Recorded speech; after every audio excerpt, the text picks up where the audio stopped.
رياض محرز فنان يعزف سيمفونية الأحلام يواصل نحت اسمه وعنوان قلبه الجزائر، وهو الصاخب المشاكس كرويا ساحر يمضي نحو ختام العام الصعب على الجميع بأجمل الأهداف التي لا تمحى من بال عاشق لمنتخب الخضر لمحارب الصحراء كلمتهم في قادم المسابقات إن شاء الله. ويلا بينا لعناوين آخر أخبار وكواليس المنتخب الجزائري ولمحة عن محترفين بالخارج.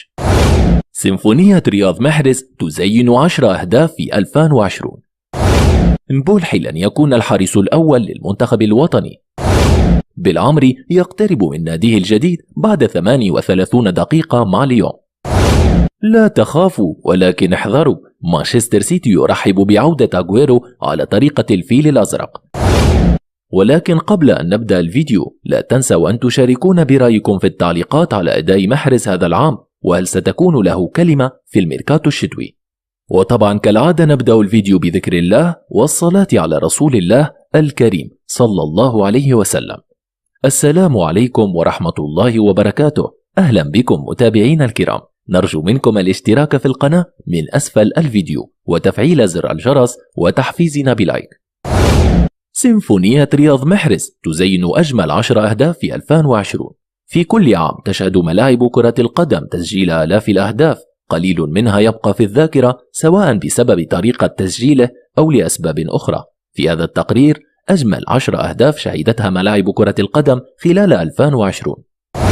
في المركز الأول رياض محرز، سجل النجم الجزائري هذا الهدف في التعادل 2-2 مع زيمبابوي بالجولة الرابعة من تصفيات كأس إفريقيا 2021 بعد مراوغة رائعة لمدافع أصحاب الأرض.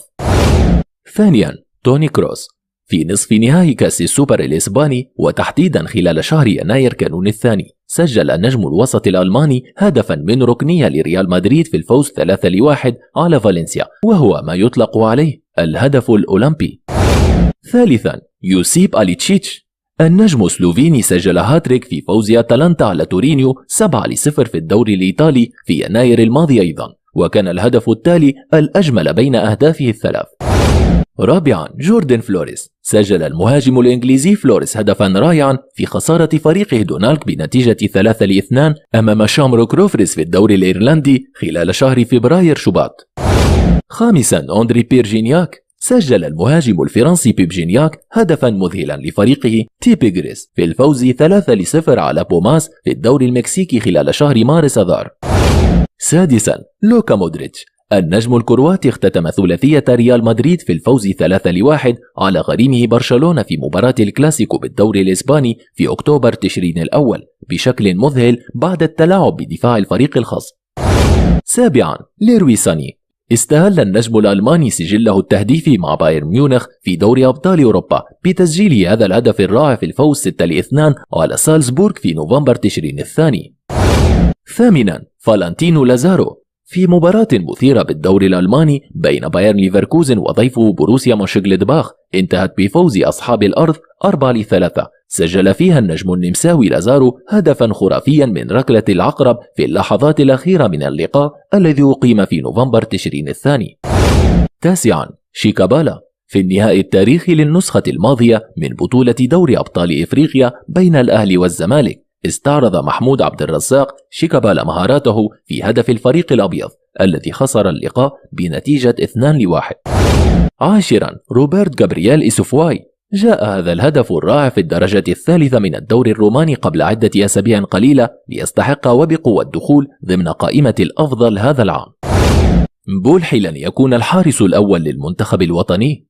يبدو أن مشوار الحارس المخضرم رئيس وهاب مبولحي مع منتخب الجزائر بات مرجحا أن ينتهي في وقت قريب، قد يكون نهائيات كأس العالم 2022. وتسببت التصريحات القوية لجمال بالماضي مدرب منتخب الخضر، والتي أكد خلالها أن مركز حراسة المرمى في محارب الصحراء يسبب له صداعا كبيرا نظرا لعدم وجود أسماء قادرة على منافسة مبولحي حارس الاتفاق السعودي في حدوث تحرك من اتحاد الكرة الجزائري في هذا الصدد. وقام الاتحاد الجزائري بخطوات جادة ورسمية من أجل التنقيب عن عناصر تكون قادرة على تأمين عرين محارب الصحراء خلال السنوات المقبلة، تمهيدا لإنهاء الحقبة التي كان فيها مبولحي هو الحارس الأمين لمرمى الخضر. وأشارت مصادر مؤكدة من بيت الاتحاد الجزائري إلى أن هذا الأخير باشر مؤخرا الترتيبات اللازمة من أجل إنشاء مدرسة لتكوين حراس المرمى سيتم الإعلان عن تفاصيلها الاندماج فيها خلال الأشهر القليلة القادمة. وتقام تلك المدرسة تحت إشراف ومتابعة من الطاقم الفني لمحاربي الصحراء، وينتظر أن تباشر العملية مع الشبان المولودين في عام 2006 و2007، حيث سيتم انتقاء أفضلهم من أجل الدخول فيها، على أن يتم نقلهم للأندية محلية وربما أوروبية في المستقبل إن قدموا مستويات كبيرة ومبشرة. ووفقا للمصادر فإن الانطلاقة ستكون ب10 حراس فقط، على أن يزداد العدد في حالة توافر مواهب قادرة على تمثيل الألوان الوطنية للجزائر ومنافسة رايس وهاب بولحي في القريب العاجل، وهو الذي يتربع على مكانة أساسية دون نقاش منذ 10 سنوات كاملة، حيث إنه منذ أول مشاركة رسمية له في كأس العالم 2010 لم يتمكن أحد من زحزحته عن مركزه. بالعمري يقترب من ناديه الجديد بعد 38 دقيقة مع ليون.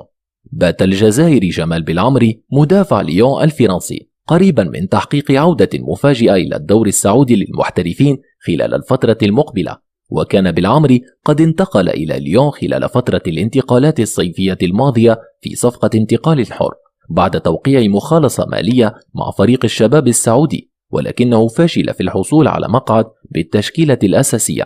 مدافع محاربي الصحراء اكتفى بالظهور ل38 دقيقة فقط خلال الموسم الحالي بعد أن دخل بديلا لحسام عوار في الجولة التاسعة من الدوري الفرنسي أمام لي. الوضعية الصعبة التي يعيشها بالعمري في فرنسا شجعت إدارة نادي النصر السعودي على وضعه ضمن حساباتها وفقا لما كشفت عنه مصادر إعلامية سعودية. وكان اسم النصر قد ارتبط بالتعاقد مع بالعمري خلال فترة الانتقالات الصيفية الماضية بعد خلافه مع شباب الأهلي قبل إتمام انتقاله إلى الفريق الفرنسي. رغم المستويات القوية التي يظهرها في موقعة ليل، فإن بالعمري ظل خارج حسابات المدير الفني لفريق ليون رودي غارسيا لأسباب تكتيكية واستراتيجية، ويعتبر بالعمري الخيار الرابع لمدرب ليون في مركز محور الدفاع بعد سينالي دومينيك وجيسون ديناير ومارسيلو، مما يجعل حظوظه في اللعب بانتظام صعبة للغاية. لا تخافوا ولكن احذروا، مانشستر سيتي يرحب بعودة أغويرو على طريقة الفيل الأزرق.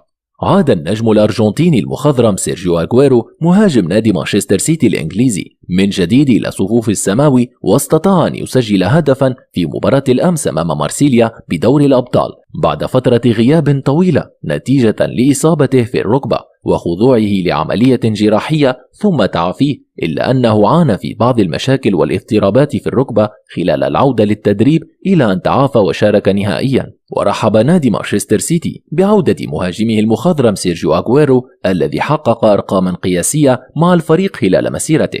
ونشر نادي السيتي على حسابه الرسمي بموقع تويتر صورة لأغويرو بعد تسجيله هدف الأمس، وعبر عن سعادته بعودة نجمه بطريقة طريفة، مستعينا بأحد المقولات الشهيرة في الفيلم الفيل الأزرق 2: عودة الملك، لا تخافوا ولكن احذروا.